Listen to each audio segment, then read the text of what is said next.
आज हम बात करेंगे यूपीपीसीएस के सिलेबस के बारे में, यूपीपीसीएस के पैटर्न के बारे में, यूपीपीसीएस का एग्जाम कितने स्टेजेस में कंप्लीट होता है, यानी कितने चरणों में यूपीपीसीएस की परीक्षा संपन्न होती है। नमस्कार दोस्तों, मेरा नाम है अमन शुक्ला। स्वागत करता हूं स्टेट पीएससी चहल एकेडमी के इस मंच पर। आज हम बात करेंगे आखिर यूपीपीसीएस का एग्जाम पैटर्न क्या है, क्यों इतना जरूरी हो गया पिछले एक साल से यूपीपीसीएस के एग्जाम पैटर्न को समझना। कहीं ना कहीं कुछ बदलाव जरूर आए हैं जिसकी वजह से हमें इसको जानना पड़ रहा है। अगर हम बात करें पिछले एक दो सालों में, तो यूपीपीसीएस ने अपने परीक्षा के पैटर्न में, अपने सब्जेक्ट्स में चेंजेस लाए हैं। जैसे कि ऑप्शनल पेपर यूपीपीसीएस से हटा दिया गया है। ये एक बहुत बड़ी बात है, एक बहुत ध्यान देने योग्य बात है। दोबारा मैं रिपीट कर रहा हूं, ऑप्शनल पेपर हटा दिया गया है यूपीपीसीएस से। तो आज हम बात करेंगे दोस्तों इसी सब के बारे में, इसी एग्जाम पैटर्न के बारे में कि आखिर ये एग्जाम है क्या, एग्जाम की स्टेजेस क्या हैं, कौन कौन सी पोस्ट इसमें होती है। ये सारी बातें हम अभी इनके बारे में देखने की कोशिश करेंगे। तो सबसे पहले मैं इसको बताता हूं, कुछ एक ओवरव्यू मैं आपको दे देता हूं। ये ओवरव्यू थोड़ा सा जरूरी इसलिए है क्योंकि शुरुआत करने से पहले हमें पता होना चाहिए कि यूपीपीसीएस का एग्जाम जो है, सबसे पहले मैं बता दूं, 3 चरणों में संपन्न होता है, 3 स्टेजेस में संपन्न होता है। पहला जो इसका पेपर होता है प्रीलिम्स का, उसके बाद मेंस का, और फिर पर्सनालिटी टेस्ट यानी कि इंटरव्यू स्टेज होती है।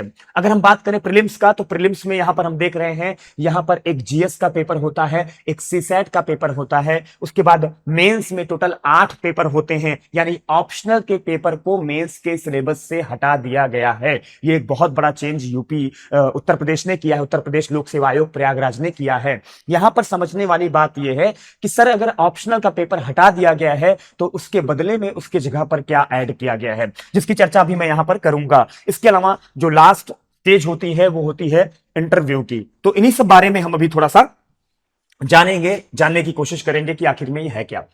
सबसे पहले हम बात करते हैं प्रीलिम्स एग्जाम की। अगर हम बात करें यूपीपीसीएस के प्रीलिम्स एग्जाम की, तो यहां पर मैं आपको थोड़ा सा जानकारी देना चाहूंगा कि यूपीपीसीएस का जो प्रीलिम्स एग्जाम होता है उसमें टोटल जो पेपर होते हैं, पहला होता है जीएस पेपर 1, उसके अलावा दूसरा होता है जीएस पेपर 2।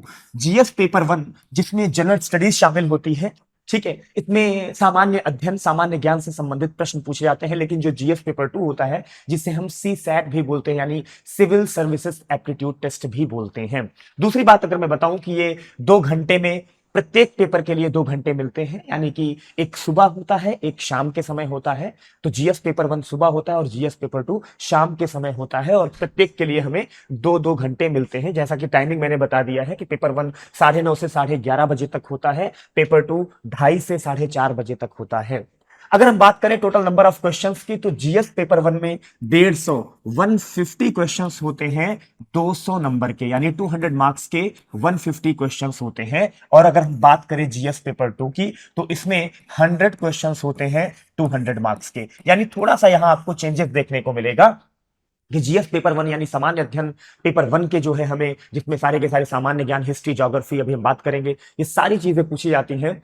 उसके टोटल जो है नंबर ऑफ क्वेश्चंस होते हैं 150, लेकिन जो मैक्सिमम मार्क्स होता है वो होता है 200। यानी यहां पर ध्यान देने योग्य बात यह है कि अगर आप जो है लगभग 100 या 95 के आसपास अगर क्वेश्चन सॉल्व करते हैं, तब आपकी कट ऑफ क्लियर होती है। दूसरा, अगर मैं बात करूं जीएस पेपर 2 यानी कि सीसैट की बात करूं, तो सीसैट में अभी हम बात करेंगे क्या क्या पूछा जाता है। Basically civil services aptitude test, चाहे वो यूपीपीसीएस में हो, चाहे वो यूपीएससी में हो। ज्यादातर एस्पिरेंट्स को ऐसा लगता है कि यूपीपीसीएस बाकी स्टेट पीएससी की तरह अलग होता है, लेकिन मैं आपको बता दूं, ऑप्शनल जब तक था यूपीपीसीएस में, तब तक यूपीपीसीएस लगभग यूपीएससी की तर्ज पर ही संपन्न होता था। यानी केवल और केवल हिंदी उसमें एक एक्स्ट्रा ऐड कर दिया जाता था, बाकी सारी परीक्षाएं, सारे पेपर्स जो थे लगभग यूपीएससी की तरह थे। इसीलिए सारे स्टेट पीएससीज में यूपीपीसीएस को थोड़ा सा अलग महत्व दिया गया है, थोड़ा अलग वैल्यू दी गई है। इसीलिए लोगों में इसके प्रति जो रुचि होती है थोड़ा अलग लेवल की होती है, और मनोरंजक भी काफी ये पेपर होता है। दूसरा, अगर हम बात करें कि जीएस पेपर 2 की, तो मैंने बताया 100 क्वेश्चंस होते हैं, ठीक है। और एक बात मैं बता देना चाहता हूं, नेगेटिव मार्किंग दोनों प्रश्न पत्रों में होती है, लेकिन अभी मैं बताऊंगा क्वालिफाइंग एक पेपर है, लेकिन पहले बता दूं, नेगेटिव मार्किंग जीएस पेपर 1 और जीएस पेपर 2 इन दोनों में नेगेटिव मार्किंग होती है। कितना नेगेटिव मार्किंग होती है? 1/3, यानी कि 0.33। 1/3 यानी कि 0.33। कहने का मतलब मैं कुछ यूं एकदम आसान भाषा में अगर समझाऊं आपको, तो अगर मान लीजिए आपने 4 प्रश्न किया है और 3 प्रश्न यदि आपके गलत हैं, ठीक है, अगर आपके 3 प्रश्न गलत हैं तो चौथा प्रश्न भले आपका सही हो लेकिन फिर भी वो गलत माना जाएगा। ध्यान ध्यान से सुनिएगा, अगेन मैं बहुत आसान भाषा में समझा रहा हूं कि अगर आपने 4 प्रश्न किया है, मान लीजिए 4 में से 3 आपने गलत कर दिए और एक आपका सही है, तो वो भी आपका गलत माना जाएगा। ये नेगेटिव मार्किंग की पहचान होती है। तो जीएस के दोनों प्रश्न पत्रों में हमें 0.33 की माइनस मार्किंग, जिसे हम कहते हैं नेगेटिव मार्किंग, हमें देखने को मिलती है। दूसरी बात, अगर हम बात करें जीएस पेपर 2, जो कि जिसमें 100 क्वेश्चंस आते हैं, जिसे हम कहते हैं सी सेट। तो सी सेट जो है ये टोटल 100 क्वेश्चंस 200 मार्क्स के, यानी कि एक क्वेश्चन हुआ 2 मार्क्स का, एक क्वेश्चन हुआ 2 मार्क्स का। तो यहां पे हमें बात समझना है थोड़ा सा, ये जो जीएस पेपर 2 यानी कि सी सेट है, सी सेट क्वालिफाइंग इन नेचर, यानी कि क्वालिफाइंग नेचर का होना है। क्वालिफाइंग से मेरा तात्पर्य यह है कि एक कट ऑफ सेट कर दिया है कि आपको लगभग 33% टोटल मार्क्स का 33% यानी 33% आपको पाना है। अगर आप 33% पा जाते हैं तो आप जो है इसमें क्वालिफाई इसको कर चुके हैं, यानी कि इसमें आप चाहे 126, 120, 115 पाइए, उससे मतलब नहीं, केवल पासिंग मार्क इसमें आप पा जाइए, आप इस पेपर में पास माने जाएंगे। दूसरी बात, मैं आपको एक और बात यहां पे बताना चाहता हूं कि सबसे पहले कॉपी जो आयोग चेक करता है वो जीएस पेपर 2 यानी सी सेट की ही करता है, क्योंकि दोस्तों इससे तात्पर्य यह है कि अगर आप जीएस पेपर 2 में ही नहीं क्वालिफाई हैं, जो कि क्वालिफाइंग इन नेचर है, तो आप जीएस में कैसे क्वालिफाई करेंगे। ये थोड़ा सा यहां पर एक राज है, एक समस्या है कि जब तक आप क्वालिफाइंग पेपर नहीं पास करेंगे आपकी कॉपी चेक नहीं होगी, यानी आपकी सबसे पहले कॉपी ये चेक होती है, इसमें आप पास होते हैं तभी आपकी जीएस पेपर 2 की कॉपी चेक होती है। ये चीज थोड़ा समझने वाली बात है। अब हम बात करते हैं इनके सिलेबस की कि जीएस पेपर 1 का और जीएस पेपर 2 का प्रीलिम्स एग्जाम का सिलेबस क्या है। तो टोटल हमने देखा यहां पर कि जो हमारी कट ऑफ बनेगी, हमारी कट ऑफ किससे बनेगी, जीएस पेपर 1 से बनेगी। किससे बनेगी, जीएस पेपर 1। कितने नंबर से बनेगी, 200 नंबर से बनेगी, ठीक है। जो क्यों, क्योंकि सीसेट जो होगा, सीसेट हमारा होगा क्वालिफाइंग। सीसेट में केवल, फॉर एग्जांपल सीसेट भी 200 नंबर का है, लेकिन सीसेट में अगर आप 67 मार्क्स लेकर के आते हैं, अगर आप लगभग 35 प्रश्नों को सही कर लेते हैं 100 में से, अगर आप 35 प्रश्नों को सही हल कर लेते हैं तो आप सीसेट की परीक्षा को क्वालिफाई कर जाते हैं। चलिए अब हम बात करते हैं थोड़ा सा कि आखिर इनका सिलेबस क्या है। अगर मैं सिलेबस की बात करूं तो जैसा कि आप सबको पता है कि सिलेबस लगभग पूरा मैंने बताया था यूपीएससी की तरह है, कुछ चेंजेस हैं, कुछ बदलाव हैं, जिनको हम देखते हैं। सबसे पहले आपको यहां पर देखने को मिलेगा करंट अफेयर्स, चाहे वो नेशनल हो, इंटरनेशनल हो, या फिर कोई यूपी स्पेशल की करंट अफेयर्स है। यानी कि आजकल आपने देखा होगा उत्तर प्रदेश एक विभिन्न प्रकार से परिवर्तन ला रहा है, यूपी में भी, चाहे इकोनॉमिकली हो, पॉलिटिकली हो, चाहे सोशल हो, सामाजिक, आर्थिक और राजनीतिक मापदंडों के अनुसार यूपी में भी, उत्तर प्रदेश में भी बहुत सारे बदलाव आ रहे हैं, जिलों में बदलाव आ रहे हैं, अलग अलग डिस्ट्रिक्ट्स पे अलग अलग लेवल पे डेवलपमेंट किया जा रहा है। यूपी की सीमाओं में कभी ना कभी परिवर्तन किया जाता है, कभी डिस्ट्रिक्ट चेंज हो रहा है तो कभी डिस्ट्रिक्ट के नाम में परिवर्तन आ रहा है, या कोई योजनाएं जो है किसी जिले में लागू हो रही है, कोई प्लांट लग रहा है, कोई स्कीम्स चालू हो रही है, ये सारी चीजें हमें जो है करंट अफेयर में देखने को मिलती है। इसके अलावा इंडिया का करंट अफेयर और इंटरनेशनल करंट अफेयर जो है, इंटरनेशनल करंट इवेंट्स जो है, उनके बारे में हमें पढ़ना पड़ता है।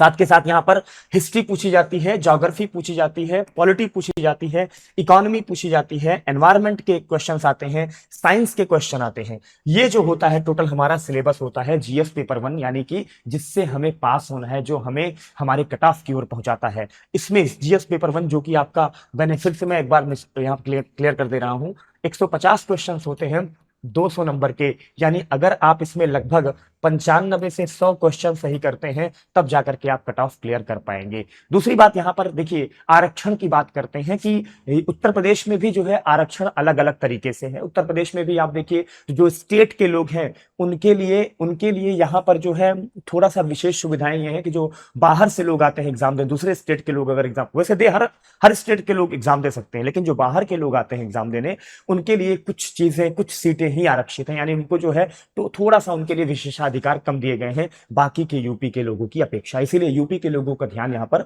ज्यादा आकर्षित होना चाहिए। दूसरी बात, यहां पर जीएस पेपर 2 सीसैट की बात करें तो सीसैट में कॉम्प्रिहेंशन, यानी जिसे हम कहते हैं अनुच्छेद या एक तरीके से बेसिकली ये आरसी होता है, जैसा कि हम यूपीएससी में देखते हैं। कॉम्प्रिहेंशन होता है, दिया गया होता है सारांश, उसके बाद उसके क्वेश्चन सॉल्व करने होते हैं। दूसरा यहाँ पर कुछ स्किल्स होती हैं, जैसे कम्युनिकेशन पूछा जाता है, ठीक है, रीजनिंग पूछी जाती है, डिसीजन मेकिंग के क्वेश्चन होते हैं, अगेन रीजनिंग मेंटल एबिलिटी के क्वेश्चन होते हैं, ठीक है। इसके अलावा क्लास 9th और 10th लेवल की जो है मैथ्स होती है, जिसमें अर्थमेटिक एलिमेंट्री मैथमेटिक्स पूछी जाती है, जिसमें आपका काम एवं समय, चाल समय एवं दूरी, नाव नदी, ठीक है, या पूछ लिया गया संख्या पद्धति क्या है, परसेंटेज यानी प्रतिशतता क्या है, लाभ हानि क्या है, औसत क्या है, इस तरीके के जो है कक्षा 10 तक के 9वीं और 10वीं की कक्षा के जो भी इसमें मैथ्स के सवाल होते हैं वो पूछे जाते हैं। साथ के साथ ही इसमें इंग्लिश कक्षा 10 तक की पूछी जाती है, ग्रामर, इंग्लिश ग्रामर की बात कर रहा हूं, जिसमें सेंटेंस बनाना या noun, pronoun, verb, adverb, preposition, conjunction, interjection, ये सारी चीजें पूछी जाती हैं पार्ट्स ऑफ स्पीच के। और इसके अलावा टेंसेस के क्वेश्चन पूछे जा सकते हैं। इसके अलावा हिंदी के भी 2-4 क्वेश्चन रहते हैं, पर्यायवाची क्या है, समानार्थी क्या है। यहां पर यह बात ध्यान देने योग्य है कि जो हिंदी का प्रश्न है ये आपके मेंस में भी होगा, सिलेबस भी वही होगा, लेकिन वो होगा सब्जेक्टिव। लेकिन यहां पर ये जीएस पेपर 1 और जीएस पेपर जो दोनों है ये है ऑब्जेक्टिव। क्या है ये? ऑब्जेक्टिव, यानी कि बहुविकल्पीय प्रश्नों के रूप में ये सारे के सारे पूछे जाएंगे। तो ये हमारा जो है टोटल प्रीलिम्स का सिलेबस है। अब हम बात करते हैं मेंस के सिलेबस की। दोस्तों यहां पर मेंस का सिलेबस थोड़ा सा बड़ा है, जैसा कि मैंने आपको अभी अभी बताया था कि यूपीपीसीएस के मेंस में काफी बड़ा बदलाव किया गया है। क्यों किया गया है उसके बारे में भी अभी हम चर्चा करेंगे। लेकिन यहां पर सबसे जरूरी चीज ये है समझना कि टोटल 8 पेपर होते हैं, टोटल 8 पेपर होते हैं, ठीक है। 8 पेपर में सबसे पहला पेपर जो होता है वो एसए का होता है, दूसरा पेपर जो होता है वो हिंदी का होता है, तीसरा GS paper 1, GS paper 2, GS paper 3, GS paper 4, GS paper 5, GS paper 6, यानी कि 6 पेपर होते हैं सामान्य अध्ययन के, एक होता है हिंदी का और एक होता है एसए का। निबंध की अगर बात करें, निबंध का पेपर जो होता है 150 अंकों का और हिंदी का पेपर 150, यानी निबंध और हिंदी का पेपर 150 अंकों का होता है। बाकी जीएस के जितने भी 6 पेपर हैं, 6 के 6 पेपर का जो टोटल अंक होता है वो 200 नंबर का प्रत्येक पेपर होता है। यानी कि अगर हम कहें यहां पर जीएस के चारों पेपर मिला करके, यहां पर ये जीएस के जो 4 पेपर और 2 पेपर ये मिला करके टोटल ये जो है 1200 अंकों का होता है। और ये अगर ये 300 और मिला लेते हैं तो 1500 अंकों का आपका मेंस एग्जाम होता है। तो मेंस एग्जाम 8 पेपर कितने अंकों का हुआ? 1500 अंकों का ये एग्जाम होता है। ध्यान से समझने वाली बात यहां पर ये है। चलिए अब हम थोड़ा सा यहां पर चर्चा कर लेते हैं। एससे आपको पता ही है, एससे 2 तरीके से पूछा जाता है, एक होता है साइकोलॉजिकल, एक होता है थ्योरेटिकल और साइंटिफिक। साइकोलॉजिकल एससे कैसे पूछा जाता है, जैसे मान लिया फिलोसॉफिकल एससे, जैसे पूछ लिया गया कि समय बहुत बहुमूल्य है, ठीक है, ऐसे दे दिया गया समय बहुत बहुमूल्य है, व्यक्ति को समय की पहचान होनी चाहिए। तो ये कुछ फिलोसॉफिकल चीजें हैं। दूसरा साइंटिफिक भी कभी कभी पूछ लिए जाते हैं एससे, निबंध लिखने के लिए किसी सुधार से संबंधित या किसी पर्टिकुलर योजना से संबंधित दे दिए जाते हैं एससे। हिंदी की अगर बात करें, अभी हिंदी का सिलेबस हम चर्चा करेंगे। अगर हम हिंदी का मैं कर ही लेता हूं यहां पर, अगर मैं हिंदी की बात करूं तो हिंदी का बेसिकली ये पूछा जाता है कि इसमें जो है अवबोध एवं प्रश्नोत्तर, संक्षेपण। सबसे पहली चीज यहां पर मैं ये बता देना चाहता हूं फिर से एक बार, ये वाली जो हिंदी है ना ये सब्जेक्टिव होती है, और जो प्रीलिम्स में हमने जो हिंदी देखा था सीसैट में वो ऑब्जेक्टिव होती है। यहां पर ये सब्जेक्टिव हिंदी है, यानी इनको लिखना पड़ेगा, डिस्क्रिप्टिव फॉर्म में होगी। तो इसमें जो है संक्षेपण होता है, सारांश होता है, सरकारी अर्ध सरकारी पत्र लेखन, तार लेखन, कार्यालय आदेश, अधिसूचना पर, यानी जिसे हम कहते हैं लेटर एप्लीकेशन वगैरह आपको लिखना होता है। साथ के साथ शब्द एवं ज्ञान का प्रयोग होता है, उपसर्ग एवं प्रत्यय होते हैं, विलोम शब्द होता है, वाक्यांश के लिए एक शब्द होता है, वर्तनी, लोकोक्तियां, मुहावरे, पर्यायवाची, समानार्थी, तद्भव, तत्सम, ऐसे बहुत सारे जो है जो कि व्याकरण से संबंधित प्रश्न है वो सारे के सारे हिंदी के पेपर में पूछे जाते हैं। इसके बाद आता है हमारा जनरल स्टडीज पेपर 1। ये 4 पेपर जीएस के होते हैं। जीएस पेपर 1 में आपका जो है हिस्ट्री, ज्योग्राफी और सोसाइटी पूछा जाता है, यानी इतिहास, भूगोल और भारतीय समाज पूछा जाता है। जीएस पेपर 2 में आपका संविधान हो गया, राज व्यवस्था हो गई, शासन जिसे हम गवर्नेंस बोलते हैं, और इंटरनेशनल रिलेशन यानी कि अंतरराष्ट्रीय संबंध पूछे जाते हैं, ठीक उसी प्रकार से जैसे यूपीएससी का सिलेबस है। जीएस पेपर 3 में हम देखेंगे यहाँ पर आर्थिक व्यवस्था का विकास, ठीक है, अर्थव्यवस्था का विकास तो पूछा जाता है। साथ के साथ यहाँ पर पर्यावरण एवं जैव विविधता पूछा जाता है। साथ के साथ यहाँ पर आपको विज्ञान एवं प्रौद्योगिकी मिलेगी, डिजास्टर मैनेजमेंट यानी आपदा प्रबंधन देखने को मिलेगा। इसके अलावा इंटरनल सिक्योरिटी यानी आंतरिक सुरक्षा से भी प्रश्न जो है जीएस पेपर 3 में, थोड़ा लंबा है, जीएस पेपर 3 में पूछे जाते हैं। जीएस पेपर 4 में यहाँ पर एथिक्स, इंटेग्रिटी एवं एप्टीट्यूड, यानी यहां पर जो है नीति शास्त्र एवं सत्यनिष्ठा से प्रश्न पूछे जाते हैं। ठीक है, ये चारों पेपर जो है जीएस के होते हैं। यहां पर सबसे ध्यान देने योग्य बात यह है बच्चों कि यहां पर जो जीएस के पेपर 5, पेपर 5 और पेपर 6 हैं, पेपर 5 और पेपर 6 पहले यहां पर ऑप्शनल हुआ करता था, लेकिन ऑप्शनल को हटा करके यहां पर ये जीएस 5 और जीएस 6 बना दिया गया, इसे सामान्य अध्ययन का पेपर बना दिया गया।